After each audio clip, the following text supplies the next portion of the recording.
What about Matt? Talk to us about. You mentioned earlier about supplements in the compliance packaging. Kind of expand on that and your experience in that area. Yeah, yeah. Well, we've got a few different ways people are playing it. We've got a lot of great customers, got over 1,000 customers altogether, and they all do it a little bit differently. We've got some guys, they're doing standalone vitamin packs. So it'd be a women's pack, men's pack, bone health pack, heart health pack. Some of these guys have 50 different packs that they're out there, and they keep their patients sticky by being in adherence pouch packaging. So if you missed your morning's dose. Right. And I always correlate it back to my dad takes one medication. He takes it out of a vial every single day. And I can't tell you how many times I've been over their house. Hey, Dad, did you take your Lipitor this morning? I don't know. Let me back count it. Let me see. Oh. And then he can't figure it out. So he says, heck with it. I'll catch back up tomorrow.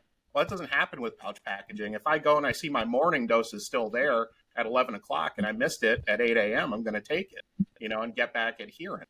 So we've got a lot of our folks who they're doing standalone supplement packs. But I think the overarching theme is to look at nutrient depletion that your current patients are having affected by their other medications they're taking. And they might be going out to Costco or some big box store and buying those vitamins, and you don't even know about it. Yep. So the easiest lift that I tell our partner pharmacies to do is every patient, every month, when they drop off their scripts or they pick up their scripts, you have a prompt in their POS system. Hey, are you taking any new vitamins or nutraceuticals outside of us? And then counsel them based on what they're taking, and then try to rope that into their compliance packaging. And then it keeps them sticky and increases those turns. And pharmacists should be the experts in the supplemental area, but you see supplements everywhere. GNC is it, or even pop-up shops selling online gas stuff. stations. I mean, it is crazy. The opportunity for pharmacies with supplements, I think, is huge out there. And to give them... sorry. There's a lot of, anecdotal stories. We had a panel discussion at the MLC show a couple weeks ago, and Joe Williams, who is serving 7 counties, soon to be 9 counties in southeastern North Carolina, an excellent operator who's been running a rapid pack now for about 4 years.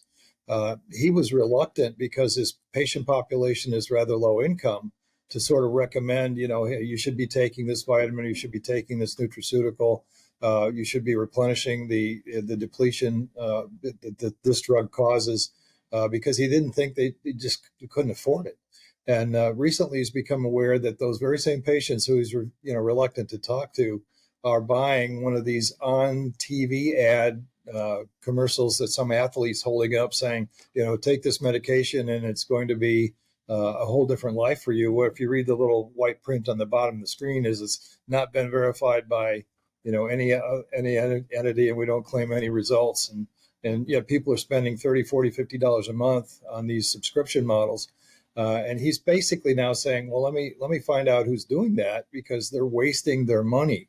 They're not buying the right nutraceutical for their current clinical requirements.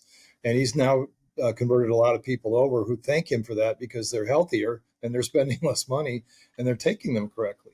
We've got people like Easton Bryant, who's another rapid pack owner, very successful, that got into a good, web advertising campaign about strip packaging nutraceuticals, and has customers buying from him as far away as Japan. And so he's now mail ordering the stuff all over the country. In fact, probably mailing to to one of our listeners in their back door to a customer that's, one of their pharmacy customers. And so here's an opportunity that's ripe for the picking. We've got Kelby Gorman down in Texas doing, Matt, how many packs is he doing? He's doing over $50,000 a month just in standalone supplement pack sales. See, that's what I'm talking about. Just about every pharmacy should have that opportunity. Yep, and it's not a heavy lift. You're bulk ordering this stuff, and you don't have to make up 1,000 boxes at a time. You're just replenishing yourself and your shelf, and you see what works out there with your current patient base, because it's different in every area, right? There's going to be certain price points that you want to target, but you want to have them have good quality, vitamins and nutraceuticals, and not just junk that's not going to work. If they see the effects and they're on pouch, they're going to keep using it. With it. Yep. Yeah, and it's you know, it's a higher margin business than pharmaceutical, typically 50% or greater margins, and no DIR fees. And Yep. once you get somebody in your store who's interested in buying your nutraceuticals, what are you going to ask them at the cash register? Are you filling any prescriptions down the street? Why don't you bring them here and I'll combine them in this package for you? Yep. A lot of It's a opportunity no-brainer there. to me. Yeah. I mean,